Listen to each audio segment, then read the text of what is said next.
Wow. Wow, Birds fans. There is a lot to talk about this week as we head into it is a short week, of course, heading into a Friday post-Thanksgiving Black Friday game against the Chicago Bears. What is absolutely wild about this is that the Chicago Bears are an 8-3 football team, and the Eagles are playing for a seed with this one. They lose this game. They're not only falling further behind in terms of other teams like the Rams, they will actually be behind the Chicago Bears. One game in the standings, but really in effect two games because, of course, the Bears will hold the tiebreaker against the Philadelphia Eagles with then only 5 games to go. They'll basically be 2 games behind the Bears. And look, as we all know, it doesn't happen all the time. But being that, well, it used to be the 1 or 2 seed getting that bye week, but especially with the injuries the Eagles have had, both the offensive line and now we saw the defense get decimated this past weekend. They could use that bye week, folks, not just for playing at home, but because they could use that rest. Welcome back to the channel. Appreciate you all being here. Thank you so much. We actually passed 800 subscribers. I think more of you subscribed to the channel in this past week than I had in like the previous 2 months combined. So I really do appreciate it. Thank you. It was absolutely wild to see that number go up. For those of you real quick that don't know, we usually do a live. We've been pretty consistent so far after a stop and start at the beginning of the season on Sunday mornings at around 11 a.m. Eastern time, kind of going, the pregame of what the Eagles did. Of course, this week it'll be more like a post game, and then we usually do a post game Monday. So and we had Rhodes from Black and White Sports 2, if you know who he is, or he's got a football channel, new football channel as well that is doing well. And so we had him on as well as BDP, who's a huge Eagles fan, to talk both Eagles and NFL in general.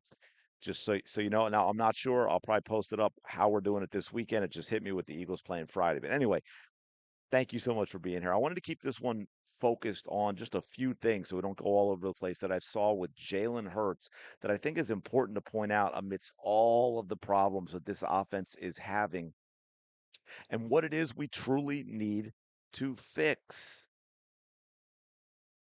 Now, I found a number of examples of this. I think I even touched on a couple in other videos, so I'm just using the one to show you.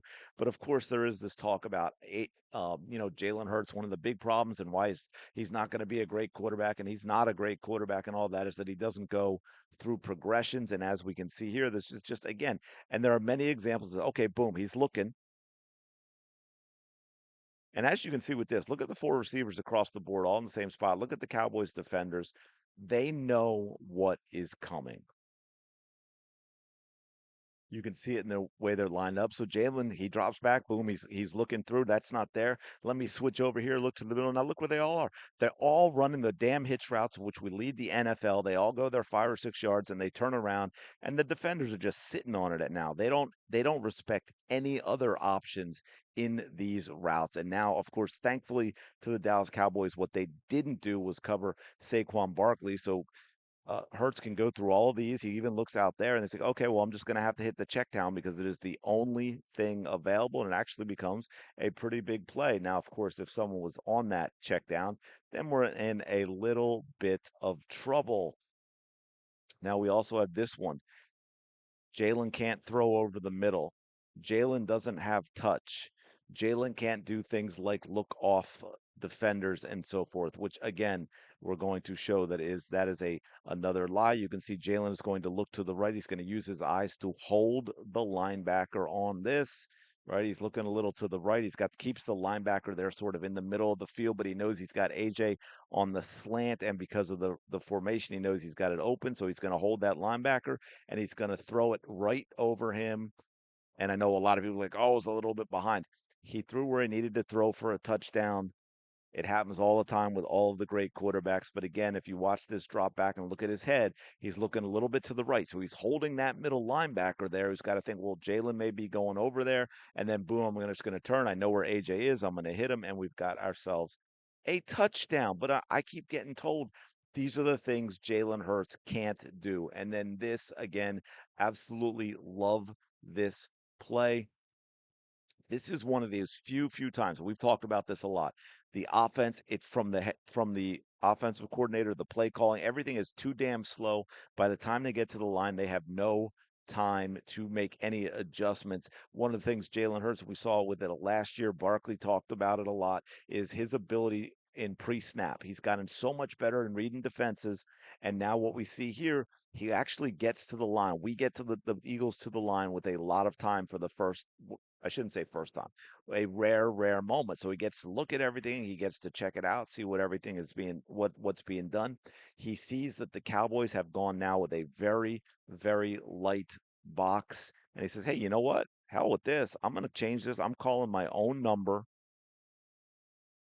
I'm going to call my number because they've got nothing in the middle of the field. Look at this field." Jalen's like, he's got all the time to check this out, to survey it, to see what's going on. He says, "Yeah, you know what? We're just going to change this and I'm just going to go right up the field. I'm going to break a tackle or two and I'm going to score myself a touchdown." But again, I keep told him Jalen's just not smart enough for that sort of thing. That's not the type of thing that Jalen Hurts can do. And then now we're going to get into the little bit of the negative. Now, one of the things you're going to see in here is the offensive line being an absolute disaster. But on top of that, you're going to see play calling and how what individual receivers do don't seem to have any rhyme or reason to helping other receivers get open. Okay, so we're going to get this, we're going to snap, we're going to drop back. Now, look, we're going to run even though there's no rub route or pseudo pick on this, we're just going to put three receivers all in the same spot. Look at that. Look where those three receivers are, folks. Who's he throwing to here? Because now when he goes to plant, he's got to roll out right because he's got pressure. There's nobody on this side of the field. One, two, three, four, five. You got five guys out there. They're all over in other places. The two closest are covered. He's got nowhere to go with the football. He's just got to throw it away. Again, y'all are gonna have to explain to me what this is. What is this? Look at two guys. Look at the two guys where they're sitting down right next to each other, and the third is I mean, really three again. Three receivers right in the same spot. Offensive line doesn't do its job. Jalen Hurts has to roll out to his right, and there is nothing because if you notice, look, he's sitting down too. Three receivers sitting down in a line. What are we doing? I mean, how is this supposed? And we could go over option after option after option. I just wanted to run through one example of the different things that we hear and that we're talking about with regard to Jalen Hurts in this offense. And now we've got one more again because we've seen this a lot. Now this is on a block, but we're seeing this with the blocking. We're seeing with this with the route running. This goes out to Saquon Barkley on the screen, but watch Dallas Goddard. This is look, man. Dallas Goddard's a heck of a receiving tight end, but this is just flat out lazy. And it's these little things that aren't getting talked about enough that no one seems to be noticing that obviously impact the entire offense to a negative. But watch Dallas Goddard. He's very no chance, folks.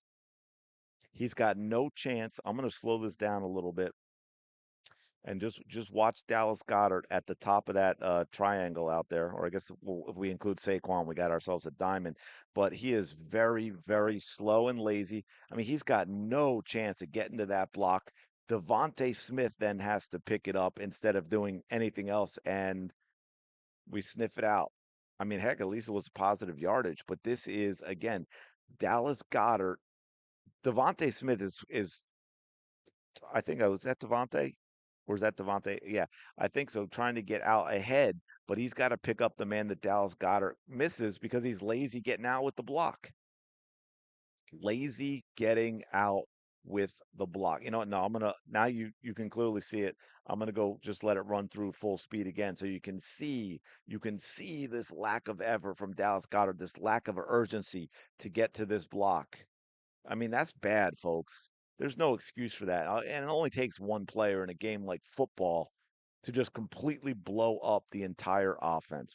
Wild. I'm going to leave it there. Let me know your thoughts on all these in the comments below. Appreciate you checking out the video. As always, if you haven't subscribed yet, go ahead and smash that subscribe button. I promise it doesn't hurt. And yeah, I'll talk to y'all later.